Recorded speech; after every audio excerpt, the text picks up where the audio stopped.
दी। हम मरे हुए शहीद हुए जवानों को याद करते हैं 26 जनवरी के दिन और 15 अगस्त के दिन। अन्यथा कोई ऐसा दिन नहीं है जिस दिन को हम याद करते हैं शहीद जवानों को।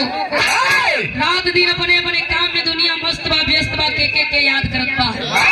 हम कलाकार याद करते हैं शहीद जवानों को जिनका नाम इतिहास के पन्ने में दर्ज है, अंकित है। उनकी इतिहास को दोहराया जाता है, उनकी गाथा को गाया जाता है। एक फौजी जवान जाता है सीमा पर ललकारता है और एक पहलवान अखाड़े में जाता है पहलवान को ललकारता है। फिर हम एक लाइन गजल के नमूना बा।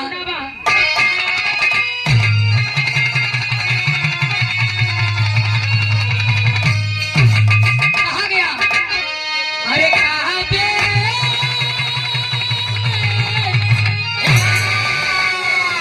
और चली काशी में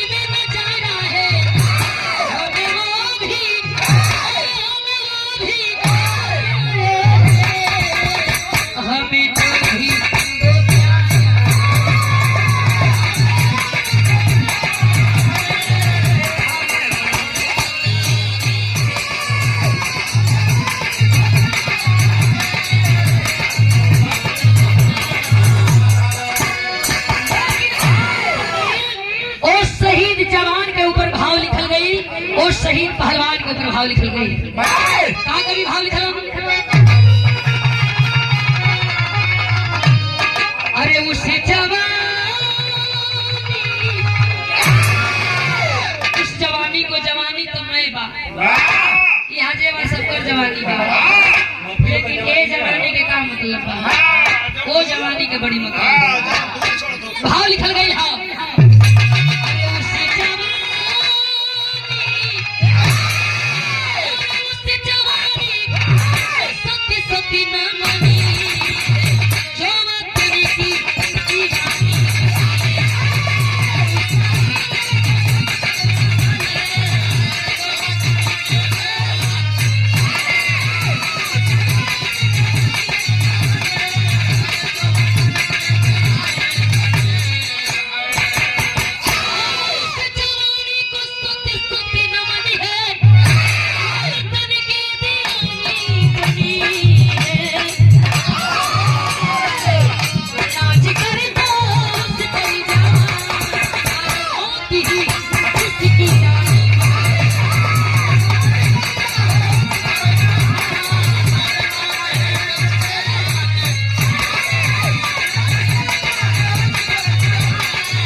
बहादुर हो।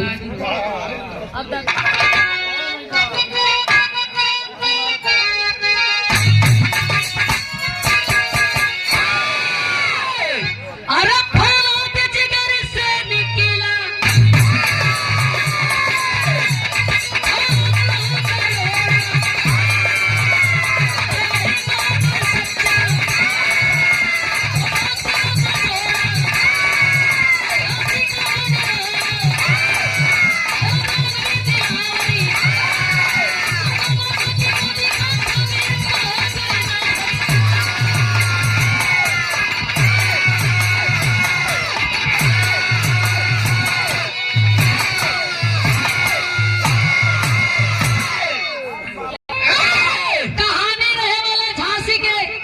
रघुवीर यादव के परिवार के बा।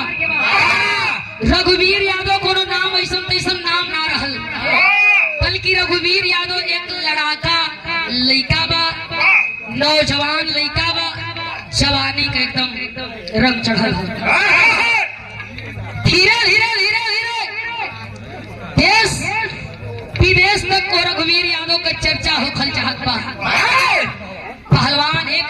रघुवीर यादव पहलवान के पटके वाला कोई ये धरती पर नहीं पैदा हुआ है।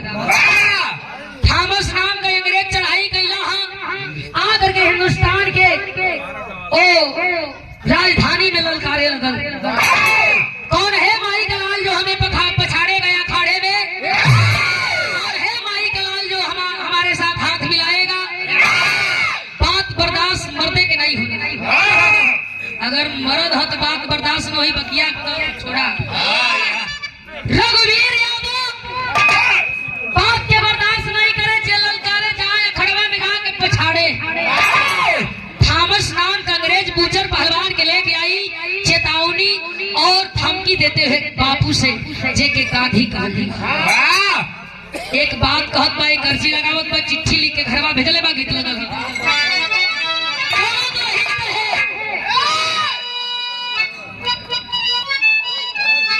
कहले रहल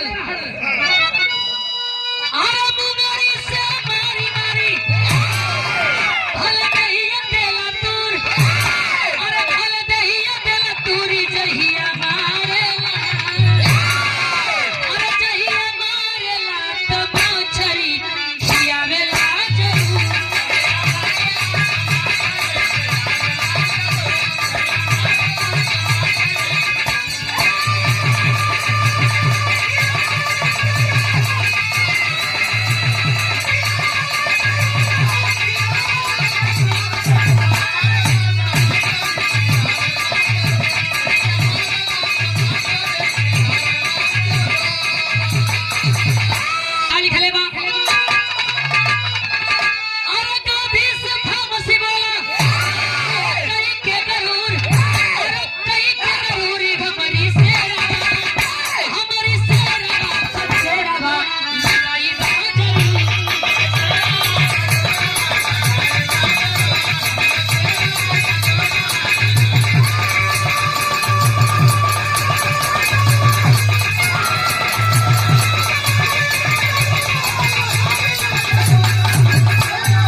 बापू चिट्ठिया के पौलन वही चिट्ठिया में लिखल बा, आए गाधी आपको हम चेतावनी देते हुए आदेश करते हैं कि आपके हिंदुस्तान में कोई माई का लाल वीर पैदा है तो लेकर के राजधानी में आइए।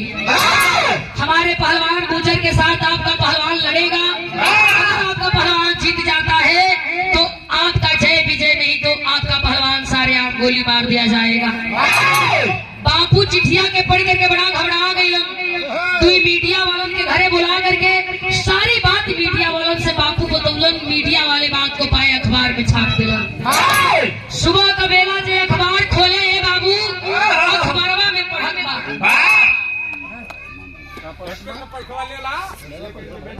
अखबार में छाप दिया बतिया के होत सवेरे जे भी अखबार के खोलत बा, सबका समझत बा, जे जहे समझे, जे जहे सुने, जे जहे जाने।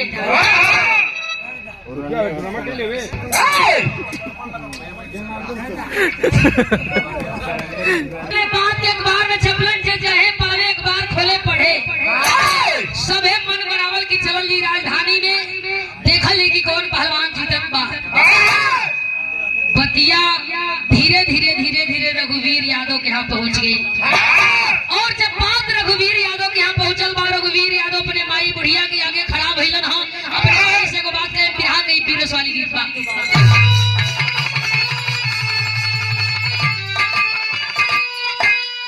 अपने स्वर्गीय बेचन गुरु गावे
घर लुटे जात हुआ।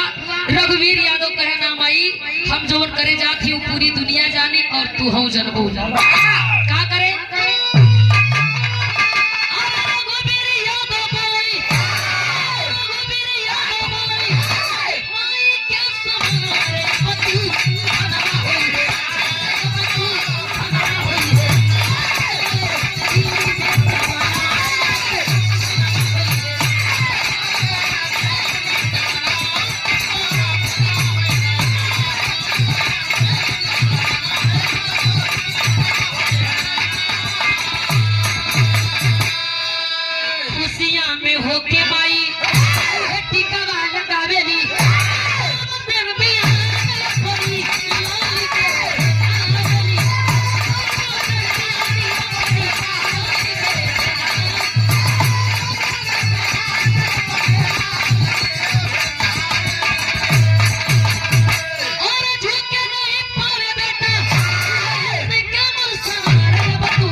कुश्ती कहाँ बा अखाड़ा खनल कहाँ बा पहलवान कैसन बा कुछ दिखाई देत ना बा।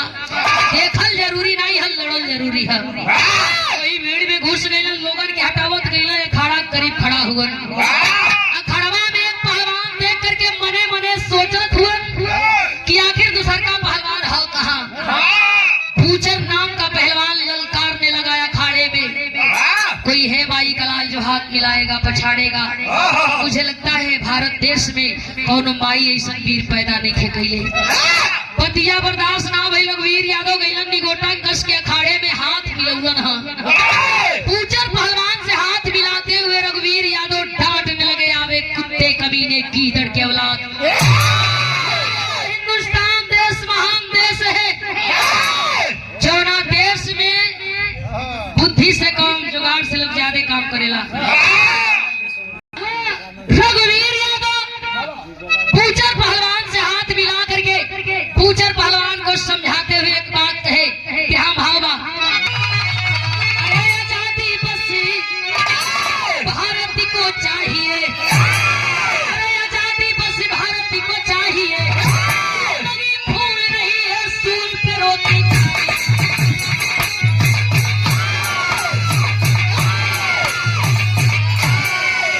जिंदगी फूल नहीं है सूल पे रोती बाजी।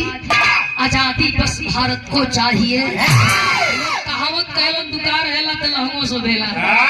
भारत देश आजाद देश और भारत देश के सोने के चिड़िया कहल गई बा हमार देश आजाद कबो रही। डॉक्टर के रघुवीर यादव हाथ मिलौला पूचर पहलवान से कुश्ती करे लगलन। जब कुश्ती करे लगलन लड़ते लड़ते लड़ते लड़ते पूचर पहलवान चारों खांची तक खड़वा में गिर गई। सीना पर सवार रघुवीर यादव वो पूचर पहलवान के बतावत हुए समझावत हुए आज के बाद हिंदुस्तान की ओर आंख देखे और दिखावे की कोशिश मत करी है। हिंदुस्तान देश में न वीरन के कमी बा न लड़े वालन का कमी बा न मरे वालन का कमी बा। सीना पर सवार देखता है थॉमस अंग्रेज मेरा पहलवान मारा जाएगा। हो गया थॉमस अंग्रेज हार मानते हुए इशारा किया कि मेरा पहलवान हार गया। पूचर पहलवान हार गया रघुवीर पहलवान जीत गया। ये बतिया सुन करके हिंदुस्तान के लोग ताली बजावे हिंदुस्तान जिंदाबाद का नारा लगावे। विजयी घोषित कइल गइल रघुवीर यादव के सम्मान कइल गइल। जितना पैसा रुपया मिलल एगो गठरी बनौल पीछे पर फेंकलन माजत घरवा की ओर चलल हुआ चौलरिया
रघुवीर यादव बुढ़िया माई से बतावे जौने कि आज अखाड़े में पछाड़ के आवत थी, ओकर नाम बूचर और साथ में जौन मलिकार बन के आइल हल ओकर नाम थॉमस।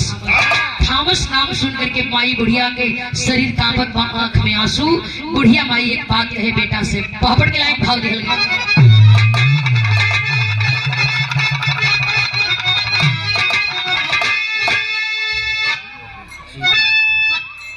अरे सुनी नाम थॉमस के तवन छना तना का बलवा बेटा से बतलवई कुल तना तना का बलवा।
थॉमस अंग्रेज जैसन पापी दुराचारी के धरती पर कोई ना बा।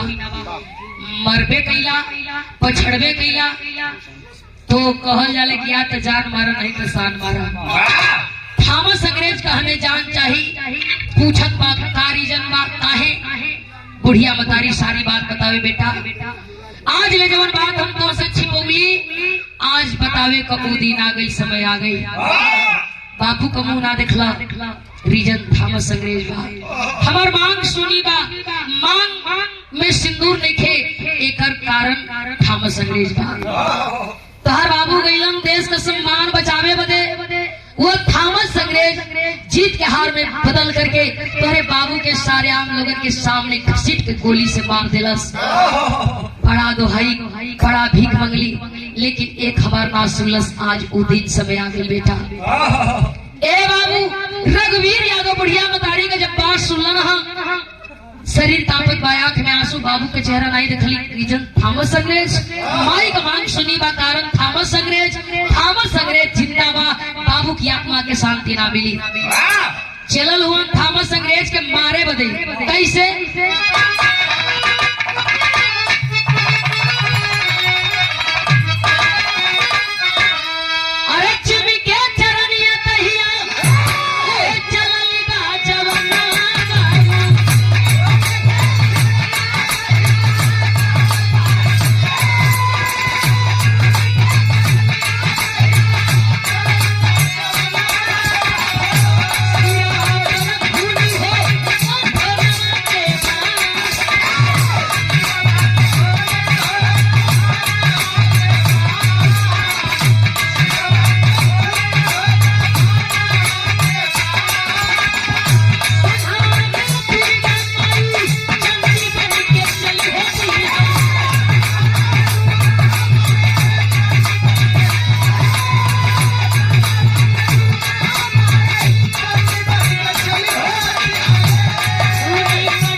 मशहूर हुगली नदी के देखे खातिर बड़ा दूर दूर से लोग जालन।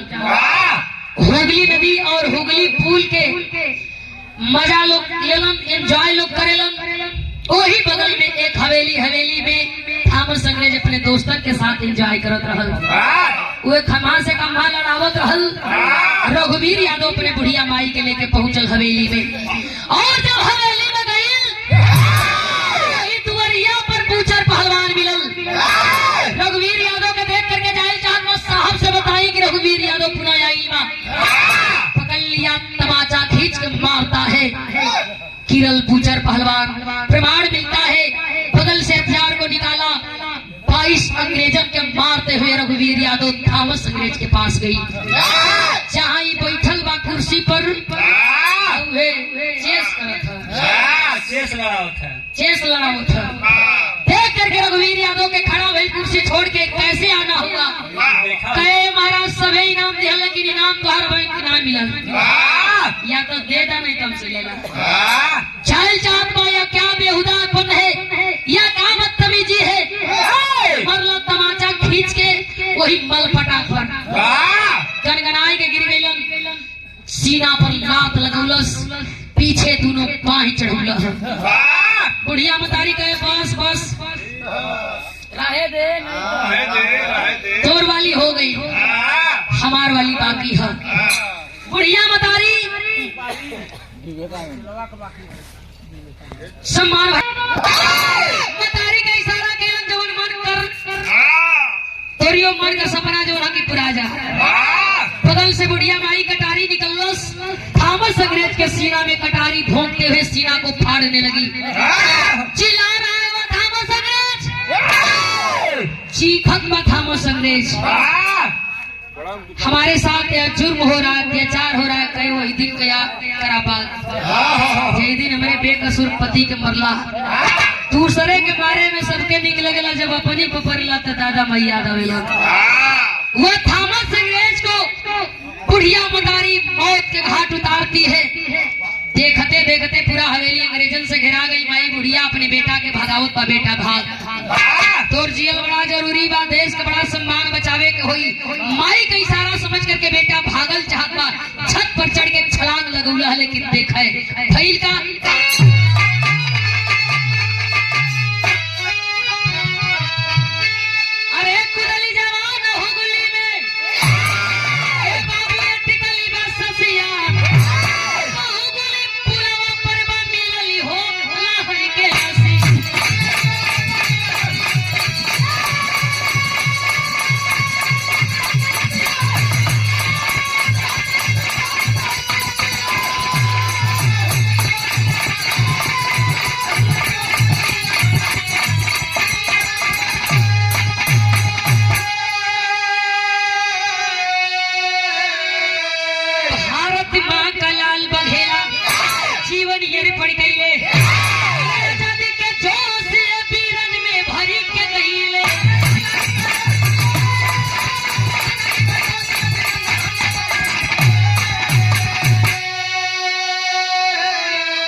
हुगली पुल के बगल में रघुवीर यादव का मूर्ति आज भी विराजमान बा। आज भी लोग चालन और रघुवीर यादव के वीरताई के बखान करते हुए, गुणगान करते हुए श्रद्धा का सुमन अर्पित लोग करेला। हम पहले ही बतौली कि वीर जे शहीद हो गए 15 अगस्त के दिन और 26 जनवरी के दिन वो वीर के कुर्बानी के याद कई जाला। यहाँ का लड़का इतिहास बने अब्बे से जना था कि इतिहास रचिए। आखिरी भाव अरे श्रद्धा सुमन चढ़ावे